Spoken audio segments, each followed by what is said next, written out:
Hello everyone. Bill of material. Bill of material क्या होता है? देखिए, किसी भी प्रोडक्ट को बनाने में कौन कौन सी चीज़ कितनी मात्रा में लगाई गई है, उसकी जो डिटेल होती है बस वही कहलाता है बिल ऑफ मटेरियल। एग्जाम्पल के तौर पे, जैसे कंप्यूटर को बनाने में कौन कौन सी चीज़ कितनी मात्रा में लगी, ये एक सैम्पल एग्जाम्पल है। इसमें बहुत सारी चीज़ें और भी हो सकती हैं। तो एक कंप्यूटर को बनाने में देखिए कितने प्रोसेसर, कितना मॉनिटर, कीबोर्ड, माउस, इस तरह से क्या क्या कितनी मात्रा में लगाया गया, ये एक कंप्यूटर का सैम्पल बिल ऑफ मटेरियल है। और इसी तरह से फ़ैन में भी हो सकता है कि एक फ़ैन को बनाने में जैसे 3 पंख लगेंगे और क्या क्या लगेगा उसमें, है ना, बेरिंग वगैरह और क्या क्या लगेगा। यानी कहने का मतलब ये सिंपल सा कि किसी भी प्रोडक्ट को बनाने में जो दूसरी चीज़ें लगेंगी, उनकी मात्रा जिस पेपर पे लिखा होगा, वो डिटेल जहाँ कहीं भी होगी, वो बस detail he bill of material होती है। तो आइए देखते हैं उसको टैली सॉफ्टवेयर में कैसे बनाते हैं। तो मैंने यहाँ पे टैली सॉफ्टवेयर ओपन कर लिया है। यहाँ पे सबसे पहले मैं आइटम्स को जो मेज़र करेंगे वो मैं यूनिट बना लेता हूँ। कैसे? क्रेडिट में जाता हूँ और यहाँ पे यूनिट से मैं बनाता हूँ। मैं दोनों तरीके से बता दूंगा। अगर गोडाउन से कुछ प्रोडक्ट्स निकल रहे हैं तो गोडाउन वाइज कैसे करेंगे, और अभी मैं सिंपल तरीके से बताता हूँ, फिर मैं उसके बाद में गोडाउन से भी बता दूंगा आपको। मैं यूनिट में रहता हूँ, मैं इसमें नापने के लिए नंबर्स के लिए बनाता हूँ। ओके, और इसको मैं सेव करता हूँ। अभी हम लोग यहाँ पे कंप्यूटर का बिल ऑफ मटेरियल बनाने वाले हैं। तो कंप्यूटर को बनाने में क्या क्या लगेगा, उन आइटम्स को कैसे बनाएंगे, यहाँ पे क्रेडिट में जाके आप स्टॉक आइटम से इसको बनाएंगे। ओके, और यहाँ पे मैं टाइप करता हूँ प्रोसेसर, एंड इसको मेज़र कैसे करेंगे, नंबर से मेज़र करेंगे। और हाँ, देखिए यहाँ पे सेट कंपोनेंट लिस्ट, जो कंपोनेंट्स हैं इसको आपको यस नहीं करना है, इसको ऐसे ही सेव कर देना है। ओके, इसी तरह से बाकी सारे के सारे बना लेंगे। फॉर एग्जाम्पल मॉनिटर, और मैं कंट्रोल और ए को प्रेस करके इसको सेव करा रहा हूँ। Control A. Okay, and keyboard हो गया इसी तरह से, और इंटर करके इसको सेव करा देंगे। एंड यहाँ पे माउस, और मेज़र करने के लिए नंबर्स में इसको नापेंगे और इसको भी सेव करा देंगे। एंड इसी तरह से मदरबोर्ड,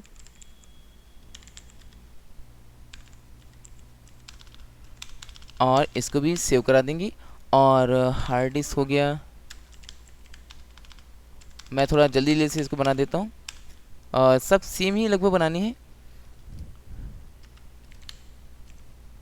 SMPS, और इसको भी मैं सेव कराता हूँ। और इसी तरह से VGA केबल, और इसको भी सेव कराता हूँ। और रैम, रैंडम एक्सेस मेमोरी, और ये भी सेव हो गया। एंड CMOS सेल, और इसी तरह से SATA cable,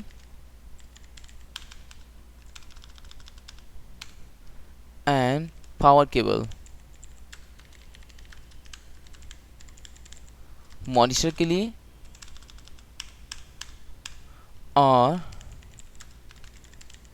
power cable, system की पावर केबल। ओके, तो अब यहाँ पे देखिए वो आइटम्स बनकर रेडी हो गए हैं जिनको मिलाकर कंप्यूटर बनाया जाएगा। तो अब बारी है कंप्यूटर को बनाने की और बिल ऑफ मटेरियल सेट करने की। कैसे? इसके लिए क्रेडिट पे आएंगे और यहीं पे देखिए स्टॉक आइटम पे इंटर करना है आपको।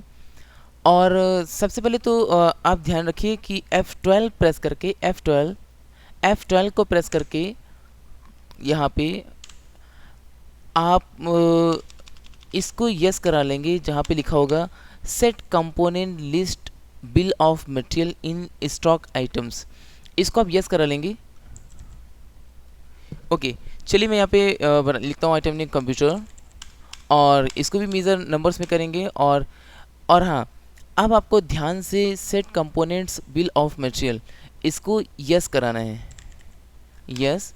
और एग्जाम्पल के तौर पे मैं लिखता हूँ कंप्यूटर बिल ऑफ मटेरियल, कुछ इस तरह से। कोई भी नेम आप यहाँ पे टाइप कर सकते हैं। और यहाँ पे बता रहा है कि कितने बनाने आपको। तो एक बनाने में कितना कितना लगेगा, मैं यहाँ दे रहा हूँ सीमोस से लगेगा 1, एंड इसी तरह से हार्ड डिस्क हो गया 1, एंड कीबोर्ड हो गया 1। आपको बस इस तरह से क्या क्या चीज़ कितनी कितनी लगेगी आपको सिलेक्ट कर लेना है। और अगर आपके प्रोडक्ट में वो चीज़ें ज़्यादा हैं तो उसकी संख्या यहाँ पे लिख देंगे। मॉनिटर मदरबोर्ड 1 यहीं पे आप टाइप कर देंगे। अगर वो चीज़ ज़्यादा लग रही है तो वहाँ पे लिख देंगे आप। और यहाँ पे माउस में लेता हूँ, ये भी 1। और इसी तरह से पावर केबल 1, और पावर केबल सिस्टम के लिए 1, और processor 1, and random access memory, and SATA cable, and SMPS। तो बस आपको ये चीज़ बतानी है यहाँ पे कि कौन सी चीज़ है वो और कितनी मात्रा में है। ओके, यहाँ पे गोडाउन अभी शामिल नहीं, लोकेशन शामिल नहीं है। अभी मैं लोकेशन से भी करा दूंगा आपको। और जब सारे के सारे कंपोनेंट्स सेट हो जाएंगे तब यहाँ पे एंड ऑफ लिस्ट को इंटर करेंगे, और इसको इंटर करते हुए इसको सेव कर देना है आपको। तो ये हो गया बिल ऑफ मटेरियल कंप्यूटर का। अब यहाँ पे देखिए, जब कभी भी आप इंची पास करेंगे, अगर आप कंप्यूटर बनाने की बारी आएगी, आल्ट के साथ में F7 प्रेस करेंगे, और यहाँ पे चेंज मोड में करता हूँ, और यहाँ पे यूज़ फॉर मैन्युफैक्चरिंग, और प्रोडक्ट नेम मैं यहाँ पे लेता हूँ कंप्यूटर। देखिए सारा का सारा मटेरियल कंप्यूटर को बनाने में कितना कितना लगेगा यहाँ पे देखिए आ चुके हैं। ओके, और क्वांटिटी कितना मैं यहाँ पे लिखता हूँ 3। तो सारे के सारे 3333 यहाँ पे, क्योंकि एक कंप्यूटर बनाने में यहाँ पे देखिए माउस एक लगा था, मदरबोर्ड एक मैंने सेट किया था, तो यहाँ पे ये 33 की क्वांटिटी में आ चुके हैं। अगर आपको ये चीज़ सेट करनी है गोडाउन के अकॉर्डिंग तो आप ऐसे करेंगे। देखिए मैं ज़रा सा यहाँ पे गोडाउन बना लेता हूँ। कैसे, क्रिएट पे जाता हूँ, और यहाँ से लोकेशन मिलेगा, या फिर गोडाउन भी लिखा हो सकता है यहाँ पे, आप दोनों में से दोनों सेम ही है। आप इंटर करेंगे, और मैं यहाँ पे बनाता हूँ गोडाउन, असेंबली गोडाउन। मान लीजिए ये जो मटेरियल है ये रॉ मटेरियल में आता है, फिर रॉ मटेरियल से असेंबली में बनने के लिए जाता है, फिर असेंबलिंग से ये बनकर जब रेडी हो जाएगा कंप्यूटर फिनिश में रहेगा, है ना। तो मैं इसको असेंबलिंग गोडाउन से निकालना चाहता हूँ। ओके,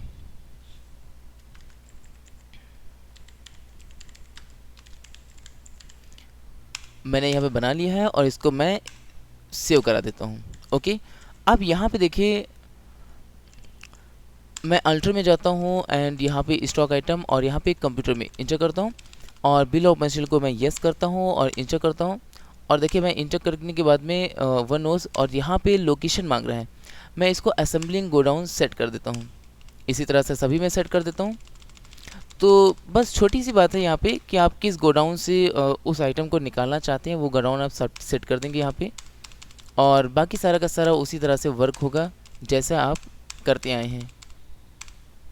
अब देखिए जब यहाँ पे आप कंप्यूटर बनाने की बारी आएगी, मैं आल्ट के साथ में आल्ट की कीबोर्ड में और F7 प्रेस करता हूँ, और यहाँ पे चेंज मोड, और यहाँ पे यूज़ फॉर मैन्युफैक्चरिंग। अब जैसे देखिए मैं यहाँ पे प्रोडक्ट को सिलेक्ट करूँगा, बिल ऑफ मटेरियल ऑटोमेटिक आ जाता है। अब यहाँ पे लोकेशन का ऑप्शन और बढ़ चुका है, क्योंकि मैंने लोकेशन कौन किया था, गोडाउन ऑन किया था। तो यहाँ पे जैसे मैं असेंबलिंग लेता हूँ, और मैं क्वांटिटी यहाँ पे 25 लिखता हूँ, सब में 25 यहाँ पे लिख चुका है। उम्मीद करता हूँ कि आपको बहुत अच्छे से समझ में आया होगा। और अगर किसी भी तरह के कोई डाउट्स वगैरह हैं तो आप मुझे कमेंट्स में बताइए।